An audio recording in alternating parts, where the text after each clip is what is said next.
Microsoft. He's going to be taking us through what he's been working on with machine learning and writing the chatbot as well. Yeah. So, over to Nalin. Thanks. Hi, my name is Nalin Mujumdar. I joined Microsoft in June this year, and I've been working with cognitive services, chatbots, machine learning, and I basically help our customers architect solutions related to analytics and artificial intelligence. So, Karu was telling you about your Sitecore Experience Cloud and how you can make bots and use the cognitive services to make your applications more smart. So I'll start with a demo, and this is inside in a banking scenario where a customer who has just bought a new car goes to the website, and he wants to find out about a new insurance policy, right? So, so this is the agenda. I just moved this is the same in the agenda that I sent to Anandita, and I just moved the demo up. So, okay.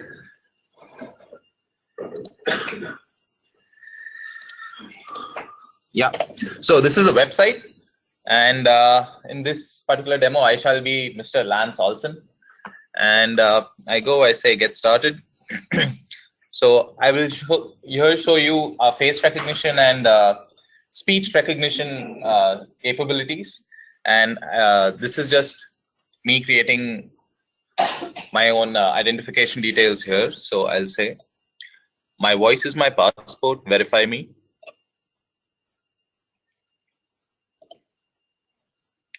And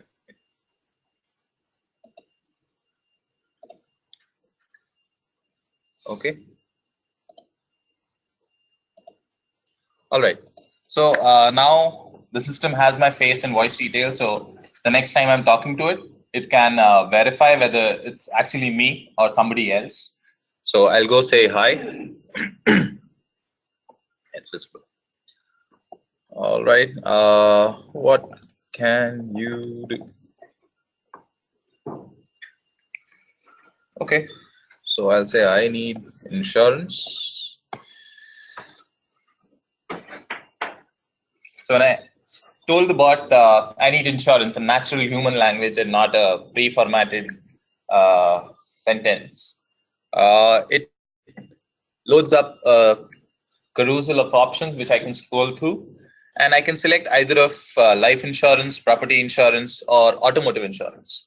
So I bought a new car, and hence I'll select automotive. So it says, are you an existing customer? Yes. My name is Lance Olson. Yes. My voice is my passport. Verify me.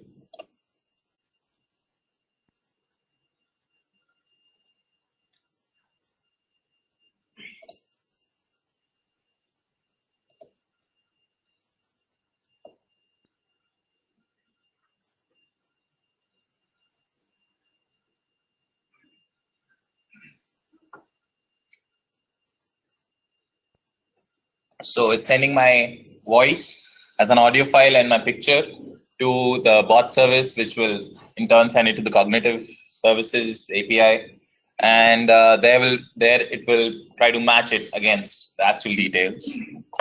So I could have also opted for, if I had said I don't want smart authentication, I could have gone for a password-based system.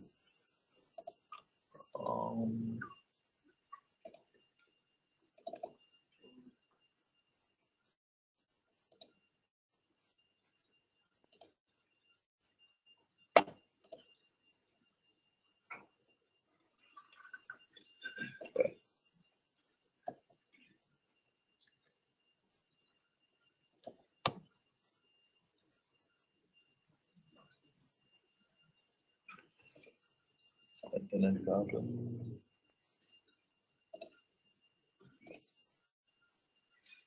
I think it's not connected anymore somehow. I'll just refresh it, try running it again.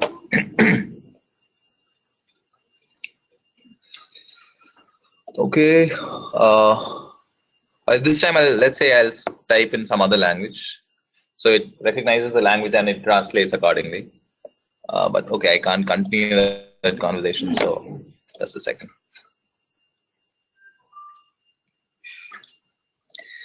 Yes. Hi. I need insurance. So automotive. Yes. Lance Olson. No. Password is 1234. Okay, so this time it verified me, and you can check that it has replaced my picture with the picture in the database, and it basically authenticates with a simple form-based password system. Now, this thing is built on CRM data. So it goes back to the CRM tool and it checks that I have other family members in my profile. And it sees that my daughter, who has just turned 17 years old, and it asks me that if you would add your daughter as a nominee to the policy, we'll give you a 10% discount. So that's a upsell opportunity for the company. And this is being done through machine learning, running on the CRM tool. So I say, yes, include my daughter. What kind of car do you want to insure? I say I have a sports car. Okay. I have a car from Ford. I have a Ford Fusion. And it was made in the year 2015. Now it will ask me to upload a picture of the car. So just for demo purposes, I will upload a random picture initially.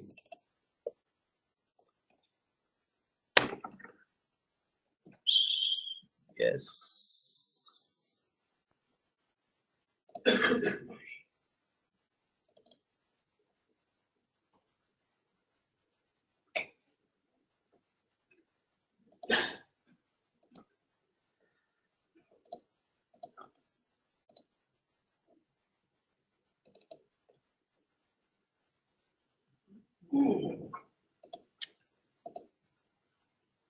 Okay.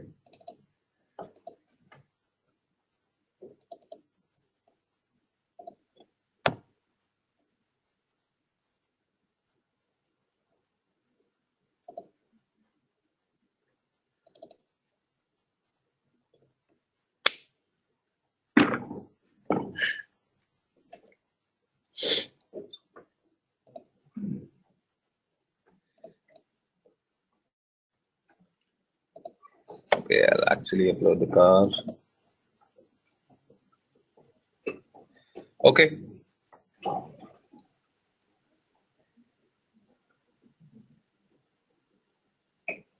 So what this does is it actually sends my photo to the bot service. The bot service sends it to cognitive services, and the Vision API checks if this picture is actually a picture of a car or not. Somehow I'm not able to upload the other picture, but if that was successful, it would have verified that if this is a picture of a car or not. It would have said, no, this does not look like a car. This rather looks like a close-up of a person. Please upload the correct image. So it's verifying your actual information. And so based on previous policy amounts that customers have agreed to, it does a regression, and it tries to estimate for these kind of cars where people have added their family members as a nominee with that particular discount, 10% discount, what kind of estimate were customers comfortable with. And it did a regression to get me that $316.25 per month amount. So I say this is too expensive and I don't like it.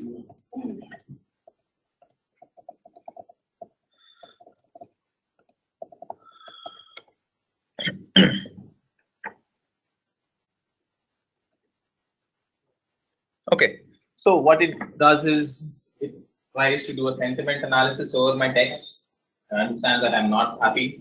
So it will seamlessly transition this conversation to an actual human agent, which will be who will be able to read the entire conversation and get context as to what is happening, and from there it will continue the conversation. So I'll just show you the CRM tool. So here I was able to log Ford Fusion, and so everything, the data is built upon this. From here, let's say the COO of the company, Litware Insurance, he wants to check what is actually going on with these policies, with these chat conversations. So he will go to our BI tool, and he can check in which regions of the world. If you can see this particular global activity kind of a tile, a report, you can check which regions are performing well and which regions are not performing well based on the number of transactions that have happened with the chatbot. And we can see that Australia is a danger zone, and we would like to drill down and find out what's wrong with it. We can also see the number of chats, active chats that are happening, the number of successful chat, escalations, and the churn rate. How many people have actually gone ahead and bought the policy by talking to the chatbot. And we can see a word map of the main issues that are being discussed with the chatbot, right? So the CEO can sit at his table and find out what is happening without having to go through reports that are generated through a long process. This is all real time. This is connected to the data source of the CRM tool. So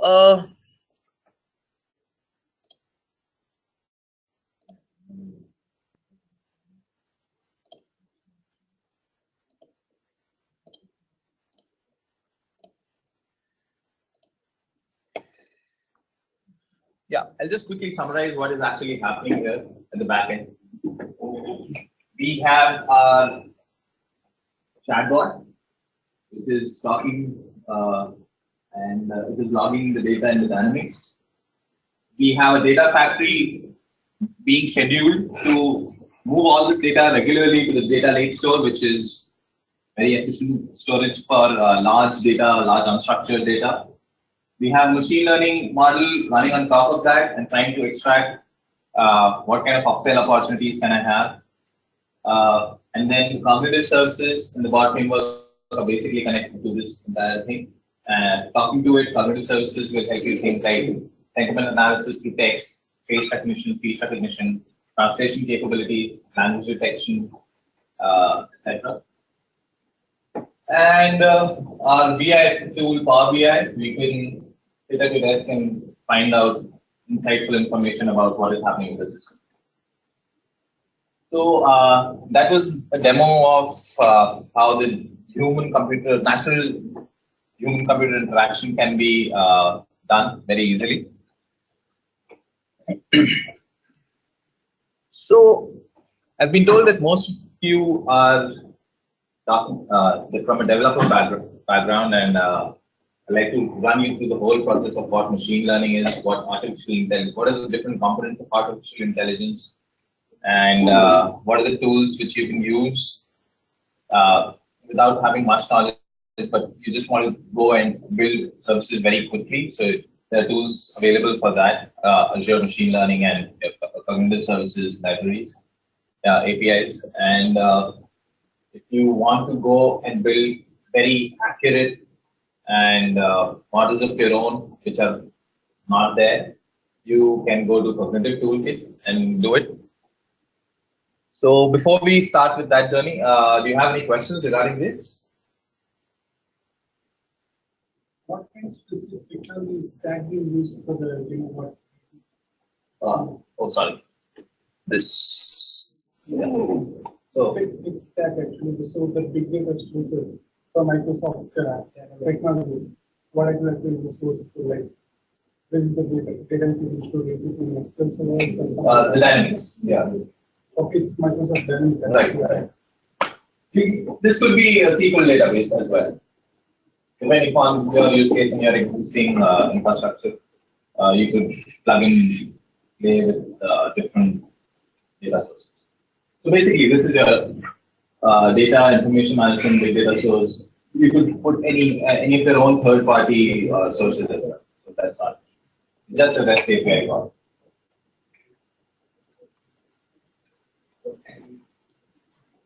All right. So I'll continue. So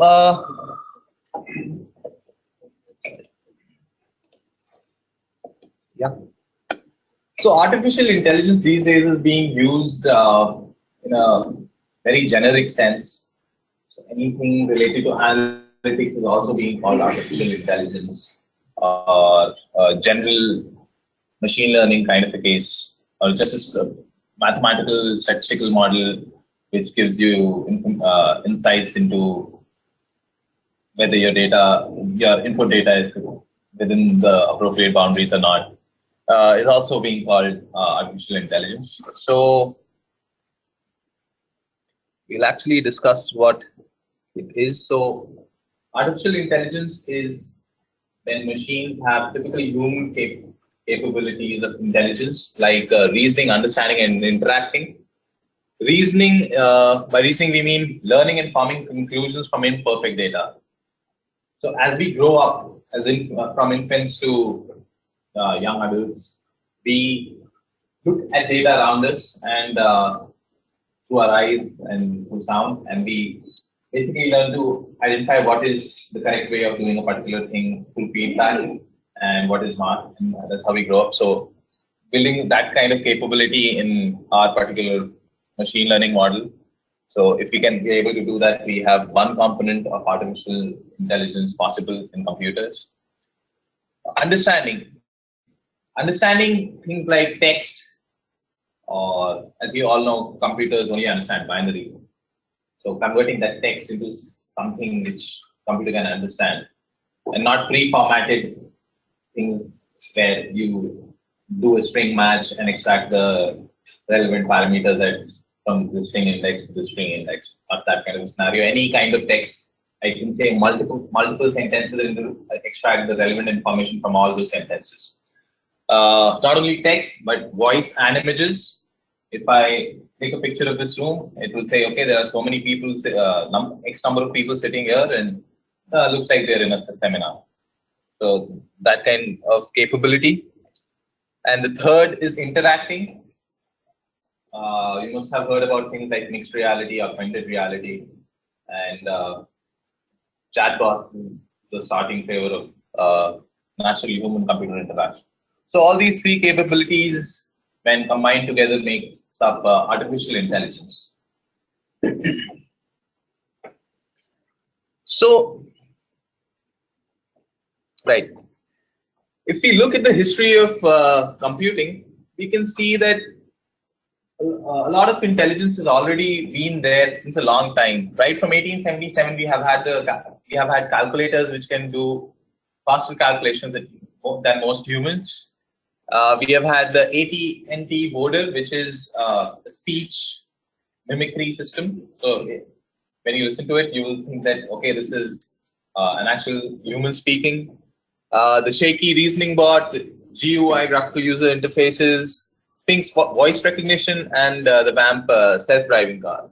So these things have already been there, but they were made at places like universities and research labs where there's a lot of network of distributed computing kind of scenarios, supercomputers available, and people who were actually developing this were people from R&D background, scientists, and very people who are intimate with high-end technologies.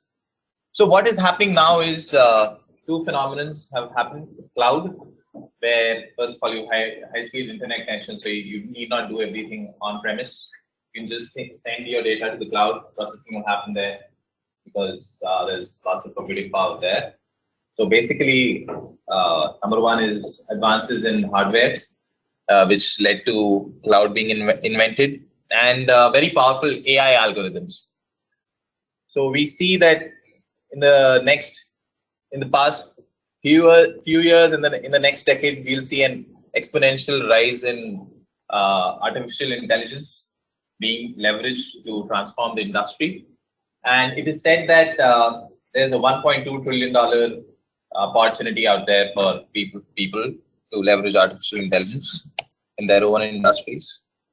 I will take two case studies. One is Bank of Kochi and another is Rolls-Royce, to explain to you how this is already being utilized in the industry.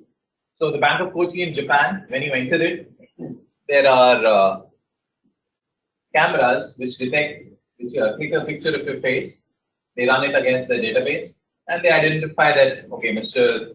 Nalin Mujumdar has entered the room, and he is our platinum customer. So there are additional efforts to accelerate customer satisfaction. So these kind of capabilities where you can engage your customers in a more efficient manner. Rolls-Royce, I'm not sure if all of you know this, but it makes engines for aircraft as well as their luxury cars. So what is a major problem in a sophisticated system like an airplane is these engines go through constant wear and tear, and you have to employ engineers to do periodic checks that what is the status. So somebody who has high expertise needs to go there periodically and check whether the engine is all right or not. So what Rolls-Royce did was they integrated their aircraft with IoT sensors in different parts of the aircraft, and these sensors continuously transmitted data to the cloud. This data was stored somewhere, and analysis was done over it to do predictive and preemptive maintenance of this. So what that actually means is, based on historical data of okay, so this was my aircraft performance from 2001 to 2005, and in 2006 the aircraft got had to be aircraft engine had to be replaced, or servicing needed to be done. So based on that kind of data, we can predict that future aircrafts will need to have a servicing done at this particular point of time. So before that event actually occurs, before that problem actually occurs, you can then send engineers, verify that particular occurrence, and go for your maintenance. So that helps a lot of cost and effort in complicated systems like aircrafts. Okay, so that brings us to what machine learning actually is. Machine learning sits at the core of all computer vision, or naturally human-computer interaction. Those three things we learn: understanding, reasoning, and interaction. So there are three kinds of machine learning, as we can see here. First is supervised learning. There's unsupervised learning and reinforcement learning. So anybody familiar with any of this? Can we have a show of hands, please? Okay, you've done some. Okay. So I'll just run you through what each of these is, or some of these are. It's a lot to cover in an hour.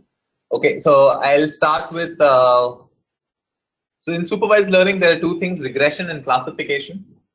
What supervised learning is, you have historical data with labels already available for it, and for new data that comes into your system, you can, based on this historical data, you predict what label will this have.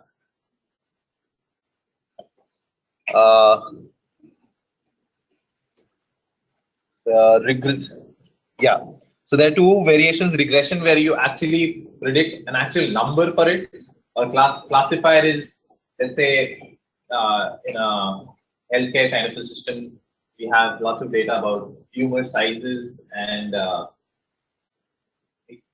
tumor dimensions, let's say, and where the position is. So there are several features about the tumor, and we have historical data for affected patients, which whether that tumor was malignant or that was actually harmful for the patient, and we have labels for this. Now, next time a patient comes to the hospital, we find out what these features are. We send to the algorithm, and the algorithm will be able to tell you whether that tumor is malignant or it is fatal for the patient. There is reinforcement learning. How many of you play games a lot? How many of you have heard of Dota or something like that? Okay. So OpenAI, which is a lot of companies coming together to build artificial intelligence tools and libraries for everybody to use, open source. Elon Musk being at the head of this team. So OpenAI recently created a bot, not a chat bot, but a bot which actually plays the game, and it beat the best team in the world. Dota is a very complicated strategy game like Age of Empires, and that bot beat the best team in the world. And these competitions are, the prize money is something like millions of dollars. So now these gamers will to develop their skills. What they'll do is they'll go and play with these bots. They will understand what kind of maneuvers these bots are actually using in their games to hone their skills better. So how reinforcement learning works is, so this bot in the game, this is very randomized in its infancy stages. It will do different kinds of maneuvers, and the maneuvers that work to its advantage in winning the game, it will try to reinforce that learning inside it, and the maneuvers which do not help it, it will try to forget it. It will not imbibe that in its own system. Now, how does it know what is a good learning for me and what is a bad step for me? Human goes and tells the bot at periodic intervals. Let's say every 1 hour I go and see lots of scenarios where the bot is played against the computer, and I tell, okay, this game was good, this game was good, this game was bad, and it tries to, and then in the next hour of playing, what the bot does is it learns from its past history and becomes a better player in the next. So this particular bot in the Dota world, built by OpenAI that I'm talking about, it played with itself for 2 weeks, and now it's the best bot out there. Same with Deep Blue. Have you heard of Deep Blue, which beat Kasparov at chess some 5-10 years back? So these are all cases of reinforcement learning. Then we have unsupervised learning. Okay, so let's say you have lots of data points with some features in it, and you don't know which is what, but you want to somehow organize these points into different groups. So the algorithms which help you organize these points and find out, okay, all these data points belong to one group, the other points belong to another group, are called unsupervised learning. Clustering and dimensionality reduction being two parts of doing that. Use cases of each of these, you can see regression, there is estimating life expectancy, weather forecasting, advertising popularity prediction, market forecasting, population growth prediction. For classification, diagnostics, the tumor case that I talked about. Customer retention, which customers based on their browsing history will actually be with you, which will not. Image classification, is that an image of a cat or a dog or a human? Identity fraud detection, you swipe your credit card at a POS and let's say it is not the location which it should usually be. Your place, your home is in Bangalore, but somebody is accessing it in, let's say, Gurgaon. So, and that's an unusual activity. So this will help you detect that, okay, this could be a fraud and block your credit card. For reinforcement learning, game AI, skill acquisition, learning tasks, robot navigation, real-time decisions, clustering, recommender systems. Okay, so based on your previous movie watching history and movies liked by people having similar taste to you, which movie should you watch now? So, something like that. Targeted marketing, customer segmentation, dimensionality reduction will cover feature elicitation, that's feature extraction basically. From a lot of data, how do you reduce what is actually useful for you? Structure discovery, meaningful compression. Compression is a big field in computing nowadays. Big data and visualization. So I'll run through a few of these to make you understand how the math actually happens here. Okay, so this is a weather forecasting scenario. We have data for the past 350 odd days, and we have temperature as a feature here. Now, so how do you predict what is the most probable temperature for tomorrow? So based on the past 350 days, what we do is we plot it and we try to find the best fit curve here. And if you extrapolate this curve, the point that will actually be here, so let's say the 351st day and whatever temperature comes here, let's say 5 degrees Celsius, that will be a temperature. And this works very efficiently. It's called regression. This predicts an actual number for you. Classification. So there is this species of plants called iris, and there are different genuses for it. So versicolor, setosa, virginica. I'm sure you must have heard this in school biology, species, genus, etc. So there are actually different features which distinguish each of these plants from each other. They're very similar. Otherwise, if you look at it, you might not be able to distinguish them. All have green leaves, purple flowers, similar petal structures, similar number of petals. But when scientists measured their petal length to petal width and plotted this and actually labeled it, that okay, for Iris setosa we found that it was found in this particular portion of the graph. For this particular plant, it was found that it was in this, and the third genus of plant, it was found in this. Now, if we have another plant, let's say I'm a horticulture enthusiast, and I found a new plant in my, let's say, garden, growing wild. It's a wild plant, and I want to find out what plant is it. I can somehow identify its iris by looking at it, but I want to. I'm a geek, I'm a nerd, and I want to exactly find out which particular iris plant it is. So I find out these two data, petal width, petal length. I take a ruler, measure it, put it into this algorithm, and it will just tell me, okay, this is your particular plant. I don't have to go to a taxonomist and find out what exactly so I don't have to go to an expert to find out what exact plant I have. That's just for example's sake. There are lots of use cases for this in the industry. Clustering. So imagine all this data was gray. There's no color here right now. So there are lots of data points on your graph, and you want to find out what is the relation between these points, or you want to find out what points are similar to one group but not to the others. So what algorithms that help you group these data into blue, green, and red groups. So any point in the future that will come, let's say it's here, we'll find what's the distance between this group center, this group center, and this group center, whichever is the closest. The point will belong to that particular group. So this is called clustering. Okay, so that was a few examples. Those were the basic examples of what machine learning actually does for you. So all this looks very easy. Okay, there's an algorithm. I just put my data. I get my output label. Okay, what is the big deal about machine learning?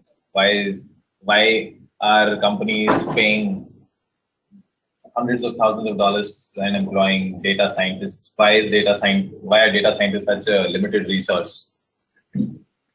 So first of all, each of these algorithms have to be preceded by some pre-processing steps and then post-processing steps. And there's a whole process to it which you need to understand. So you first define your objective. Okay, I want to classify which category my plant lies into.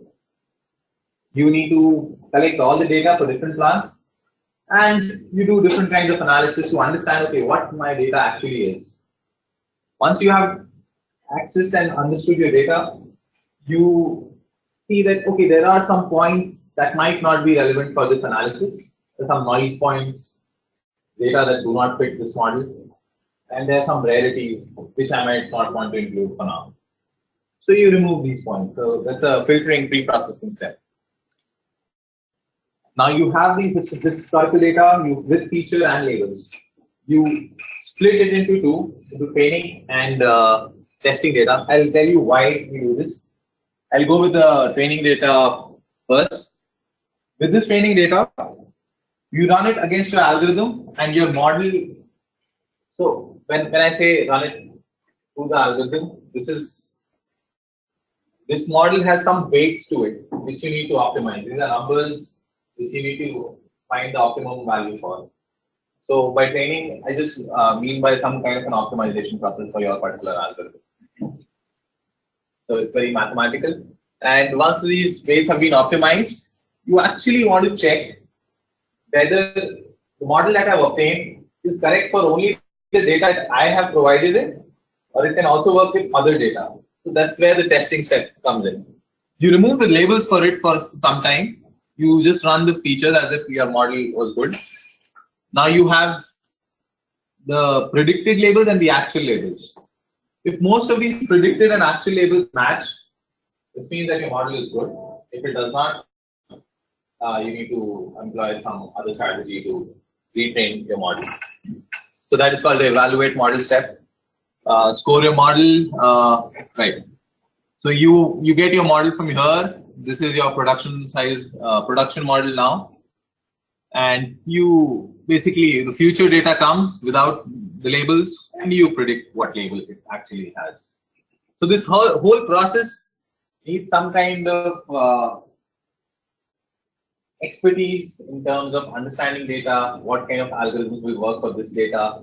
It's not like one solution fits all kind of a scenario. So yeah, that's the data science process and what machine learning is.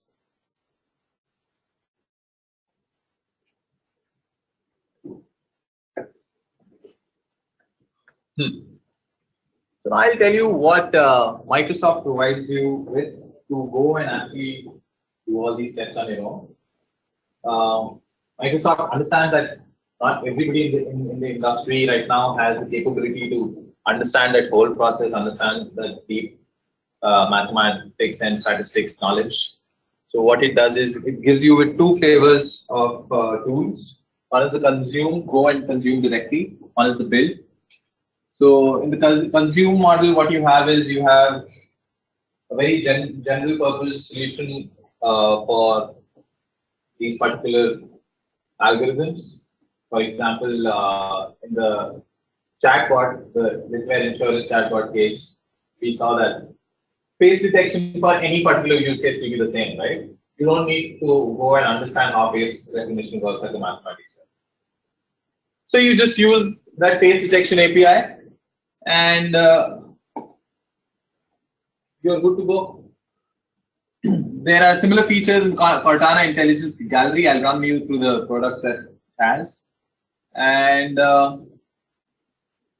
yeah, so there is the build flavor. If you have domain knowledge, if you have data science knowledge, you can go here. Either you can go on-premise. On-premise, we have ML server, which has R and Python capabilities. You can parallelize, scale out with your R and Python code very efficiently using this.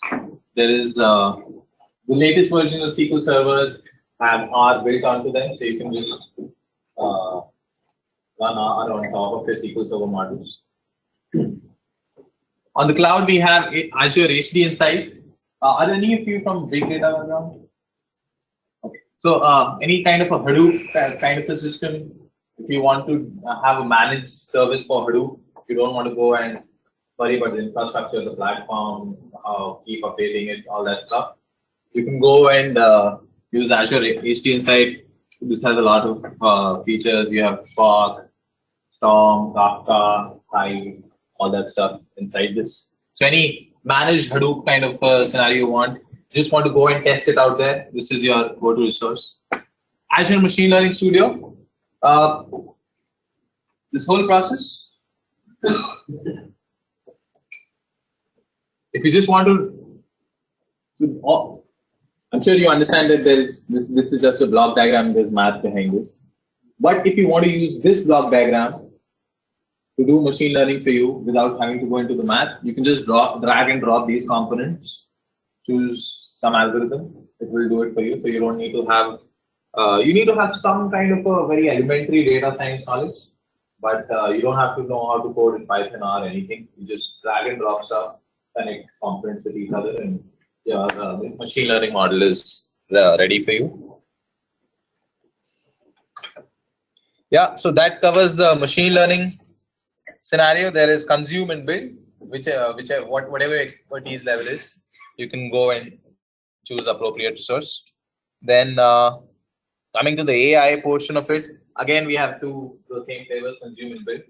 Consume cognitive services, vision was face detection, speech recognition, or speech to text transformation. In vision, you could have optical character recognition. You have, let's say, I click a picture of this image and it will tell me what the text in this is. Or you have handwritten notes, and you want to convert that into text without going and typing it out. You just take a picture of it and you convert all of that into text. Language, understanding what language you have, translating from one to the other. Knowledge, doing web search or doing a search over your particular data. Then there's search and there is labs. Knowledge is also like scenarios like you have a knowledge base and you want to extract information from that. Search will be image, video, and web searches on the web. And labs are the things that are in preview right now that are being tested. Things like gesture recognition and so on and so forth. I'll just run you through the labs portion again. And then you have the build, custom cognitive services, and the cognitive services toolkit. The cognitive services toolkit is your go-to resource for highly accurate, scalable models. And but you'll obviously need the technical knowledge for this. Yeah. Sorry, actually, we have candidates for people who come to the session. And probably next 10 minutes to the or Bangalore. We have a flight at 5 o'clock, so I am interested in this session. So I think she's recording.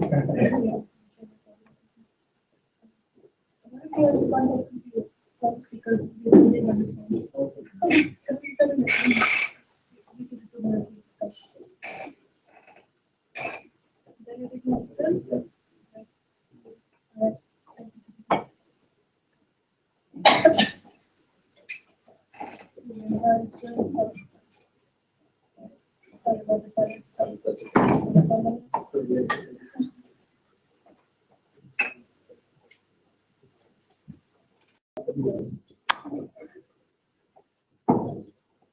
Okay.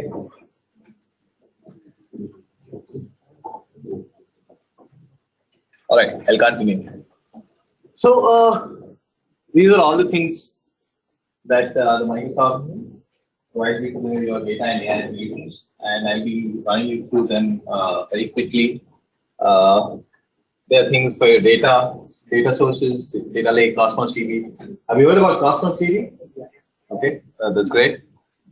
We have, everybody knows about SQL Server. Batch AI training is a new service for you just go connect your data sources, provision some VMs, connect. You can use GPUs in them as well, and build your algorithm. It was using cognitive toolkit, and it can scale out very easily, and it has very high processing. Again, FPGA, GPU-based architecture, which are optimized for parallel processing and distributed computing. Cognitive services, it will be our next topic. Then for agents of communication in your experience section, interaction portion of artificial intelligence, basically, you have Cortana. Yeah, I'm sure you must have seen Cortana. We can build chatbots. And now Office, Windows, and Dynamics have flavors of natural human computer interaction built into them. So they have smart capabilities of their own. And data graphs basically, for example, LinkedIn, people connected to skills, connected to institutions, connected to other people, etc., etc. So it's a whole graph in itself. Similarly with Bing, so you know how the web is, right? It's a graph of data sources, and your search engines just crawl through this graph and find you the appropriate source very efficiently. What is TensorFlow? Okay, so TensorFlow is Google's open source solution for building deep learning solutions. Deep learning is lots of layers of neural networks, and so since this is open source, you can use this inside Azure and inside our machine learning tools as well. So our own full flavor of TensorFlow is Cognitive Toolkit. This is again open source.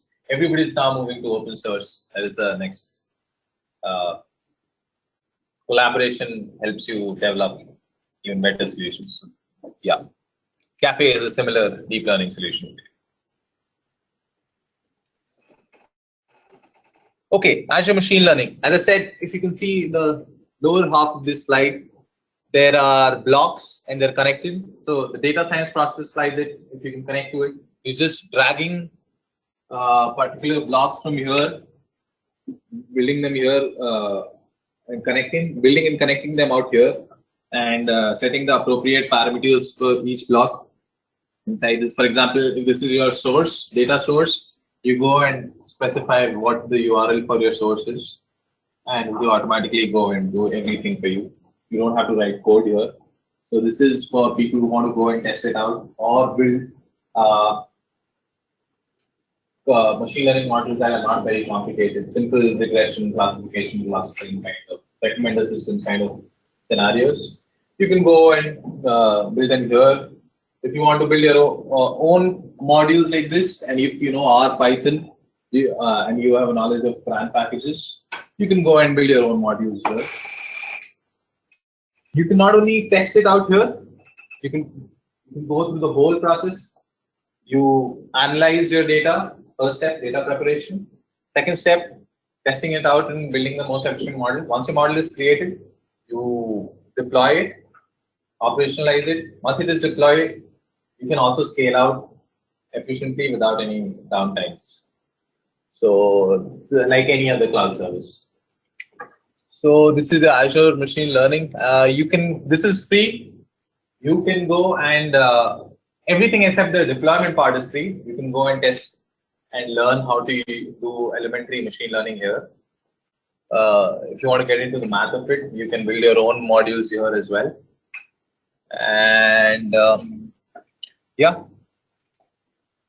Now we come to cognitive services.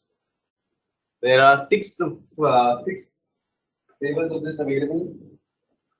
Vision, speech, language, knowledge, search, and labs. Labs is things that are in the preview stage and are being tested right now. For example, Project Johannesburg is solving the most optimum solution for the traveling salesman problem. Traveling salesman problem is basically, I want to go to places A, B, C, D, E, F, and they're on different places on the map. What is the shortest and the most efficient path I can take connecting all these dots? So that is Project Johannesburg. This Project Prague is doing gesture recognition. Let's say I have some sensors on my hand, or the camera is taking a video of me, and if I do this, and the screen will expand just like you touch your phone, and you do this and it zooms in. So things like that. So I'll discuss few things here. Computer vision API was in my chatbot demo. Me uploading a picture of the car, it going analyzing and verifying that it's a car actually. Or if you upload any image, it will give you the description of that image. Content moderator, if you have any racist or any other stuff in your videos and you want to blur or black that out, you can run your video through it. It will automatically detect what sections are racist or adult, and it will do the appropriate operation on it. Either it will blur it out or black it out. You don't need to make a human sit and go through hundreds of thousands of hours of video to omit the particular sections of video. Emotion. I am talking about through a web camera, and it can detect whether I'm happy, I am sad, I am anxious, I'm angry. So that comes under the emotion vision API. Face recognition. Okay, whether is it me or Anandita or Gaurav sitting in front of the computer, it will detect which customer it is, like the Bank of Kochi example. Video. Video is again,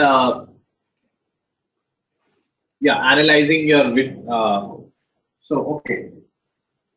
For example, let's say there was a camera recording the video of me presenting to you.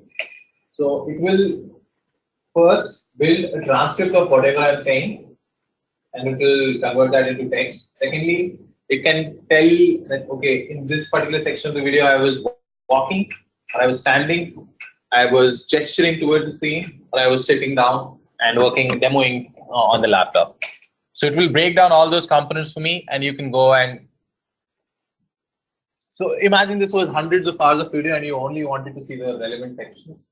So this goes through your whole video and identifies you the correct portions, as well as building your transcript of the whole video. It will also tell me, okay, at this portion of the video, my this particular person was happy, enthusiastic, angry, etc.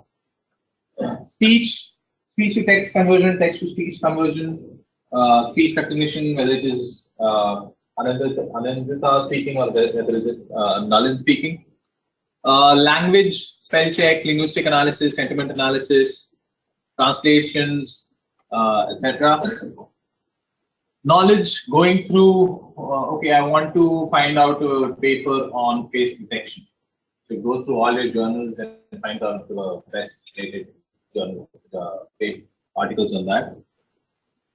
Entity linking, knowledge exploration, recommendations, building recommendation systems. Okay, my friends like this kind of music. I used to like this kind of music based on my historical and my friends' music preferences. What kind of future music will I like? What current music should I listen to? Q&A maker. Let's say you have a document or frequently asked questions page on your website, and you want to make a chatbot out of it. You don't want your user to go to that backstage and go through all the questions to find the information he wants. You just select that link, go to the Q&A maker, you put the link there, click on build. It will build a chatbot for you. You just go to the chatbot, and any questions you ask, which has answers in the frequently asked questions page, it will directly output that out to you without your user having to go and read all of that stuff. Search, auto suggest. I'm sure when you type in your Bing or Google search queries, you can. It gives you suggestions. Okay, this could. Are you looking for this? Image search. Upload an image. It will tell you where is in the whole World Wide Web that image is stored and what that image actually connects to. News search. Okay, Prime Minister Modi is talking about Indo-China relations. Do a news search for it. That will find out all the news in the world being published about that particular event. Bing video search, again, same thing. You have a snippet of a video, you upload it, you will find out where that video is in the whole World Wide Web and connect you to that. Web search, everybody knows. Entity search is for people. If you want to search, look for people, and there is somebody like that, or something. If you have an iPhone model and you want to find out where all that iPhone model is being sold across Amazon, Flipkart, etc., you can do that. And there are labs.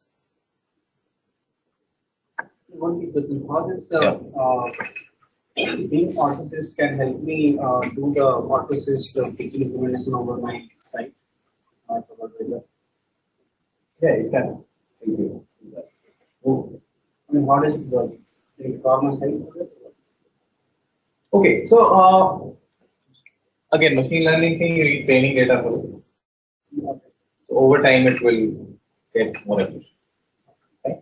As and when you use it, it will have some default suggestions, but this might not be very useful in the initial period. But as and when it has trained itself over time, it will become more efficient. Yeah. Under which category is Lewis form? Right. Lewis is language.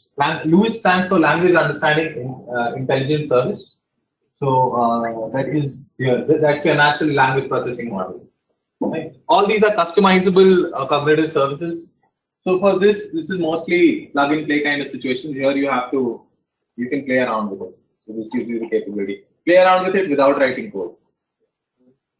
Yeah. Have you used those? Okay. So yeah, for those of you who don't know what Lewis is, how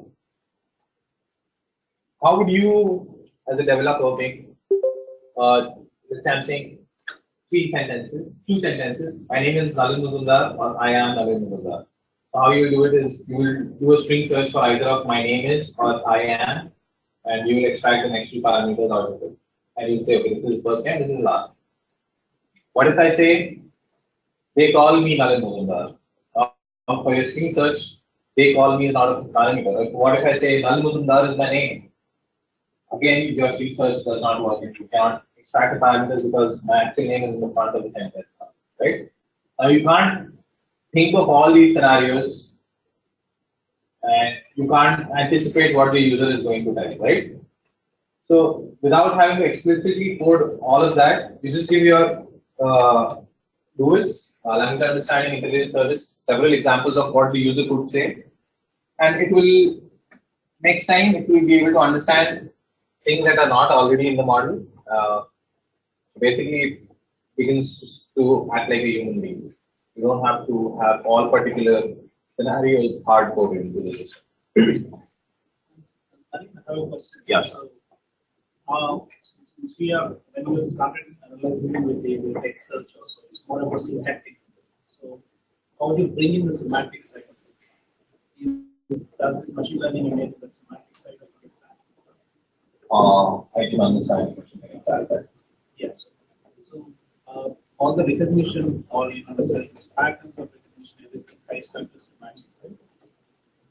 What do you mean by semantics? So, semantics is understanding the language. You will understand the language, the context. Right. Okay. Yeah. So you need to fill in the knowledge base. So, like concepts like ontologies, etc. Step in. Right. Where would that level of knowledge base, etc. would fall into? So for all these things, you don't need to give training data. For the customizable cognitive services, you need to provide the training data to understand your context. So that is your knowledge base.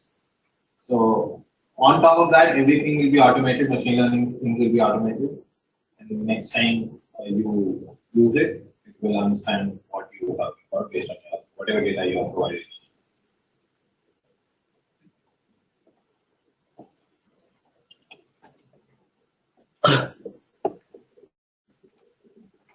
Okay, I'll just show you some examples of these cognitive services. This is our computer vision API. I have several pictures. Okay, classification. It says this is a cat. Localization. It identifies the bounding box coordinates of where my cat actually is. Object detection. I could have. So in this case, there is only one-to-one mapping. You can only identify cat. Here, I can identify and localize several objects: cat, dog, duck, human, whatever. Segmentation. Okay, this bounding box has also some other backgrounds. I don't want that background. So my segmentation will help me do that. You identify the bounding box and you run a segmentation algorithm on it. Automated, you don't have to know how segmentation works. All this is covered in Vision API. And what's localization? Localization, where exactly in the bin is the cat? So we draw a bounding box and we have the coordinates of all these four columns. Right? And what's the difference between segmentation? Okay, in segmentation, just imagine this particular dog blue frame. In this blue frame, there is also the background bushes and the grass and the pipes, and also the duck is coming here. So you just decrease this grow so that only your dog is selected and none of the background. That's it.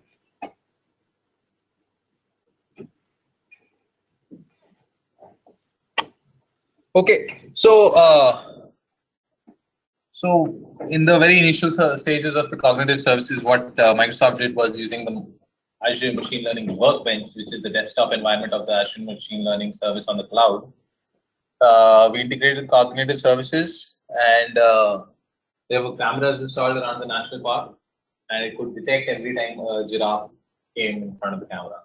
Now, giraffe has a very clever camouflage pattern on its skin, and still my cognitive services can detect where my giraffe is. In some cases, you can see it's very far away in the background. In some cases, it's close. Some cases, it's camouflaged. Some others, it's not, but it can still detect it. Face detection, telling what its age. Okay, this was something that Microsoft did custom for Coca-Cola when Coca-Cola turned 100 years old. Okay, this was another connected drone problem.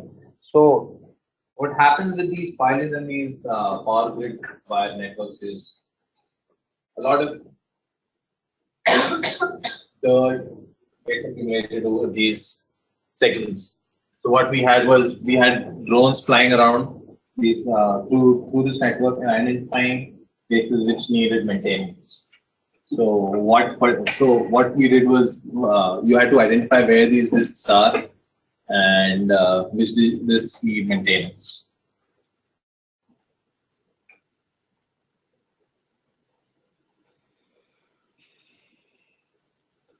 So most of you are, most if not all, are from the C# kind of a background. You can go. This is a REST API, simple REST API call. You can go and integrate this in your own application. Yeah, you can integrate this in your platform of choice. All that is built in. And if you have any issues while building it, lots of debugging information available on GitHub, Stackflow, Microsoft Developer Network, and User Voice. You'll find lots of sample code on GitHub as well, which you can go and use for your own. Now comes the developer side of Microsoft Cognitive Toolkit. I'm not going to go into how much time do we have? 5 minutes. Okay, so I'm not going to go into the depths of it because this might not be relevant here. So if you want to become data scientist or deep learning expert, this is your go-to resource. And what it can help you do is, let's say there's an image of a spider in a glass, and you had trained your algorithm to identify spiders in any background. What this does is there's a layer of neural networks, and it will. So the first at the top layer, the image will go, and it will get processed. Next layer again, and at the end, it will predict a 0 or a 1 for whether it is a spider or not. Okay, this is some OCR, optical character recognition thing that I wanted to explain to you, but okay.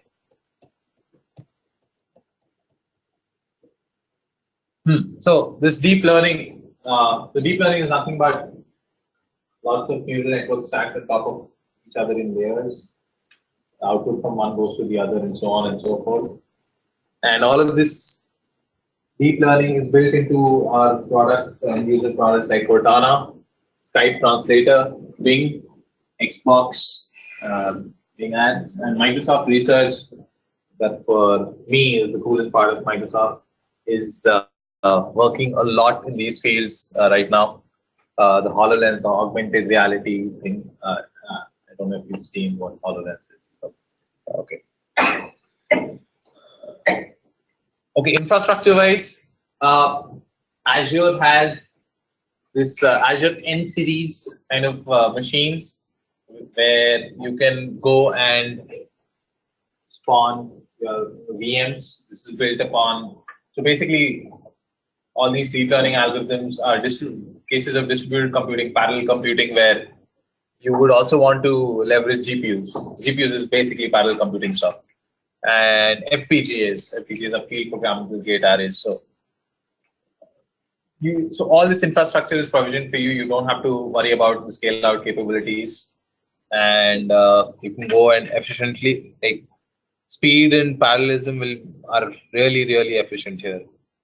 Then there's something called Azure Data Science VM.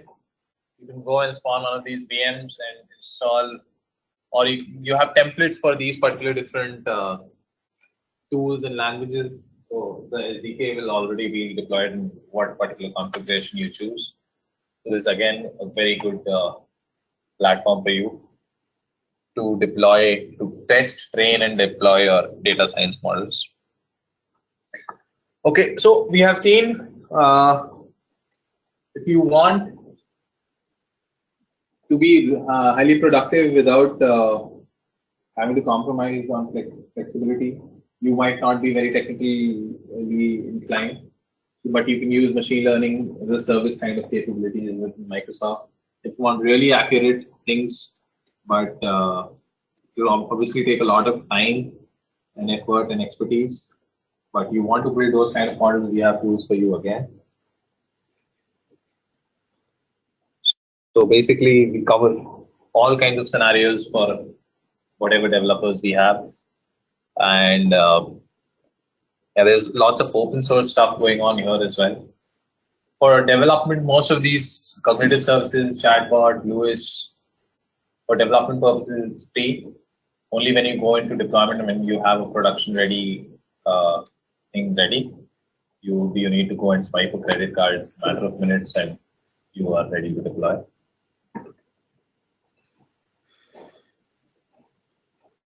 Okay, so this is the general architecture that you follow for any analytics or AI kind of solution. You have your data sources on the far left, which go into the data ingestion or data ingestion automation kind of system, like data factory, event hubs. Event hubs are generally places where you have millions of data being ingested into the system, and you don't want this data to be lost, so everything is handled here. Very lightweight, and this runs very efficiently for IoT scenarios where you have lots of sensors in lots of places, lots of features.